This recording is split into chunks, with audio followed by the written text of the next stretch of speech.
नमस्कार मित्रांनो, तर मस्तपैकी सकाळ सकाळी चहा नाश्ता करून मी निघालो ऑफिसला जाण्यासाठी. तर मित्रांनो, जसं की मी तुम्हाला कालच्या ब्लॉगमध्ये सांगितलं, डोंबिवलीतून रोज लाखो प्रवासी प्रवास करतात. तर याच गर्दीला बघून प्रशासनाने थोडंसं लक्ष देण्याची गरज आहे, जेणेकरून सगळ्यांचा लोकलचा हा प्रवास व्यवस्थित आणि सुखरूप होईल.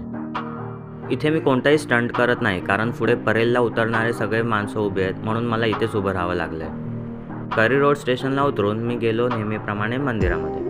आज मला प्रसादात मिळालाय मोतीचूरचा लाडू खात गेलो मी ऑफिसमध्ये. संध्याकाळी आम्ही सगळे निघालो साखरपुड्याच्या फंक्शनला. तर आज आहे माझ्यासोबत श्रीपाद आहे, डोके सर आहे. तर आम्ही सगळे निघालो आहे साखरपुड्याच्या फंक्शनला.